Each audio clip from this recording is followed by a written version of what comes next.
Have you ever noticed how much we talk about money these days? I mean, it feels like it's everywhere. Oh, absolutely. Yeah. Inflation, investing, Yeah, crypto, it's constant. exactly. But you got me thinking about something maybe a bit deeper. When it comes to our kids, the next generation, are we, actually setting them up for, well, for wealth, or are they more likely to inherit a pile of bills? That's a heavy question and a really important one. It feels critical, right? It touches everyone. So that's what this deep dive is about today. We want to uncover why financial literacy for kids is just so crucial. Yeah. And maybe bust some myths that are holding families back. Definitely bust some myths, and then give you, our listeners, a real practical blueprint, steps you can actually take for their financial freedom. And it really is more than just, balancing a checkbook. It's about empowerment. Empowerment, I like that. It's giving kids the tools, the understanding to make informed choices, decisions that honestly shape their whole lives. Yeah. And what the research highlights, something often missed, is how easily families can, well, accidentally pass down financial struggles, unknowingly. Just by not talking about it or not knowing how. Exactly. Passing down habits, or maybe a lack of understanding that leads straight to debt instead of knowledge for freedom. The stakes are incredibly high. These early lessons, or sometimes the lack of them, They echo, don't they? they absolutely echo through generations. Echo through generations. Okay, let's really dig into that foundation then. Why financial literacy isn't just like nice to have, but absolutely vital, especially now. Because when we say financial literacy, it's bigger than just knowing what a dollar is. Right. It's understanding budgeting, saving smart, the basics of investing. And responsible spending, that's a big one. Huge.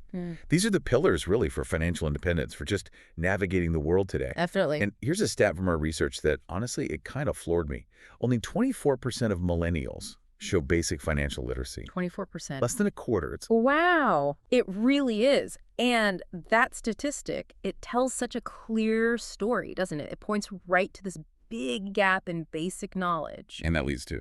Well, it often leads to pretty significant financial mismanagement later on. Think about the ripple effects. More debt. Higher debt, yeah. Delaying buying a home, putting off retirement savings, just less resilience when, life happens. Economic bumps. The heavy burden. It is. But look at the flip side. The positive impact is just as powerful. Okay. Our findings show financially literate folks, they're 25% more likely to save effectively, to make sound financial choices. That's a significant difference. Huge. And it's not just about them. It builds stability, reduces that chance of chronic debt, and it actually enables wealth building for the whole family, setting up the next generation for a stronger start. It really can change the whole trajectory. Exactly. Changes trajectories. Okay, so changing trajectories is the goal. But sometimes before you build something new, you got to clear out the old stuff, right? These shaky foundations. Exactly. So let's unpack some of these common beliefs, these misconceptions about teaching kids money. Things that seem harmless, maybe. Or even well-intentioned sometimes. Right. But the sources suggest they're actually, keeping families stuck, preventing kids from getting the tools they really need. Let's tackle them. Okay, myth number 1. This one I hear all the time. Oh, I'll teach them when they're older. The later approach. Yeah, it's so easy to think they're too young, or we've got plenty of time. Understandable, but actually that belief can be quite harmful. What's really fascinating from a developmental standpoint, Yeah. the brain pathways for financial decisions, they're largely set by age 7. 7. Wow. Yeah, not just simple counting, we're talking habits, emotional responses to money, even understanding delayed gratification. It forms early. So waiting isn't just delaying. It's asking them to potentially unlearn deeply ingrained habits later, which is much, much harder. By the time they're teens, they really should have that basic foundation. So even simple things matter early on. Absolutely. Simple lessons like, okay, save some of your allowance for that toy you want. That's laying crucial groundwork for much bigger decisions later. Age 7. That really changes the perspective. Right. Okay, myth number 2. This one's also common. They'll figure it out like I did. The school of hard knocks method. Right. And there's an appeal there. Many of us learn that way. True, some lessons stick when learned through experience. But that approach is just way riskier today. Why is that? Today's financial world is so much more complex, isn't it? Easy credit everywhere, digital money, complex products. It's not like just saving coins in a jar anymore. Not at all. And the sources point this out starkly. Average U.S. household credit card debt is around $5,315. That's a lot of stress. Oof. Yeah. Often carried by people who just sort of figured it out. It's a really expensive way to learn. So parents need to be more proactive. Absolutely. It really highlights why parents need to actively teach. Share their own stories, the wins and the mistakes, help kids avoid those costly traps. Just hoping they'll absorb it. It's not really enough anymore. That's sobering.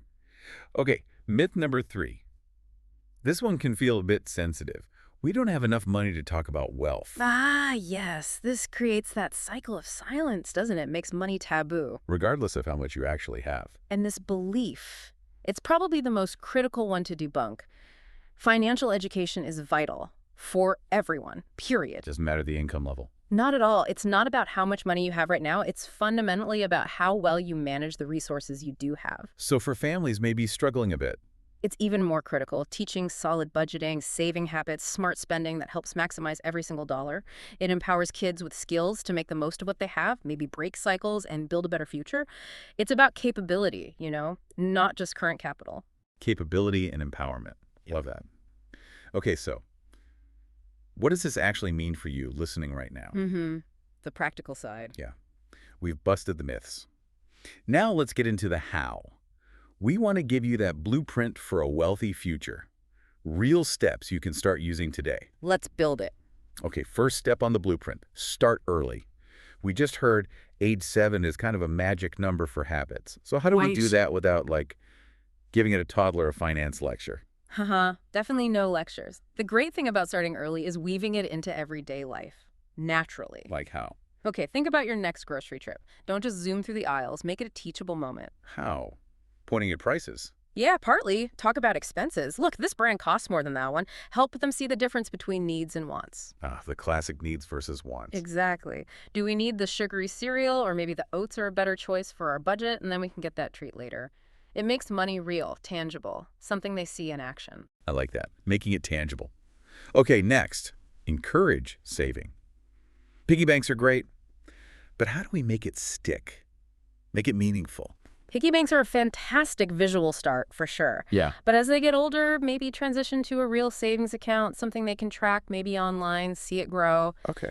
And crucially, celebrate the milestones. Did they save up for that thing they wanted? Make a big deal out of it. High fives, cheers. Positive reinforcement. Exactly. It makes saving feel rewarding, not like a punishment. And the research backs this up. Kids who save regularly, they tend to have much better financial habits as adults, builds discipline, patience. Delayed gratification in action. Okay. Makes total sense. So as they get older, savings grow. Next logical step is budgeting, right? For older kids, maybe teens with allowance or chore money, how do we make budgeting feel, empowering, not just like another chore? The key is relevance and control. Make it about their life. Help them set up a simple budget. Maybe 3 categories: spending, saving, and giving or donating. Spend, save, give. I like that. Yeah. So if they get, say, $20, maybe 10 is for fun stuff now. 5 goes into savings for that bigger goal, and 5 goes to a cause they care about. So they make the choices within the structure. Exactly. It's not just tracking pennies, it's teaching responsibility, empowering them with choices, showing the impact. It's a core life skill. Gives them autonomy. Structured autonomy. Very valuable. Yeah. Okay, moving on. For teenagers especially, as they're looking towards the future, our blueprint includes discussing investments. Right. Getting into stocks, bonds, mutual funds. Yeah, that can feel intimidating. How do we introduce that world without overwhelming them? Or making it sound like a dry lecture? It is a huge opportunity, and like you said, often missed. There is a survey, only 14% of teens said they had any investment account. Wow, that low. Yeah, huge gap in just practical exposure. So start simple. Explain the basics. A stock. It's like owning a tiny slice of a company. A bond is like an IOU. Exactly. Wow. Lending money, they pay you back with interest. And mutual funds. A basket of different things to spread the risk. Use analogies. And then maybe take it a step further. Definitely. Consider opening a custodial investment account. Lets them dip their toes in, see how markets actually work, understand diversification, maybe even see compounding happen. Without the full pressure of it being all their own money yet. Precisely. It makes investing real, not just something abstract they read about. A tangible experience. Brilliant. Okay, last step on the blueprint, but honestly maybe the most important, It underpins everything else. Let me guess. Lead by example. You got it. Lead by example. It's absolutely foundational. Kids watch everything parents do, including how you handle money. So we need to walk the talk. Walk the talk, model good financial habits, talk openly, appropriately, of course, about your own decisions. Not like sharing bank balances, but No, Yeah. yeah. But maybe sharing a budgeting challenge you solved, explaining why you're saving for that family trip, or discussing an investment choice and the reasoning behind it. like, hey, we want to go on that vacation, so we're putting aside X amount each month. Means maybe fewer takeouts for a bit. Exactly. Those real-life examples, they show financial literacy in action. Way more powerful than any lecture. They see it's practical, achievable part of everyday life. Makes it real for them, too. Yeah. Wow, okay. That feels like a really solid, actionable blueprint.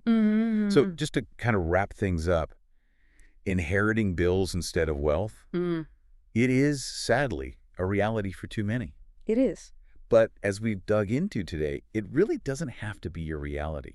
By busting those myths we talked about. Getting past those hurdles. Yeah, and taking these practical steps, teaching financial literacy actively, we really can empower our kids, set them up for genuine financial freedom. And looking bigger picture, it really is sort of a collective effort, isn't it? Parents, sure, but educators too, financial advisors. Everyone has a role.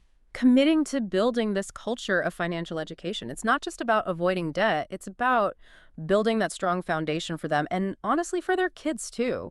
Generations to come. It's a real investment in their future stability, their well-being. Absolutely. Powerful stuff. Which leaves a final thought for you, our listener. A question, really. What kind of financial legacy do you want to build? And how will the actions you take today, starting now maybe, shape the future for those who follow you?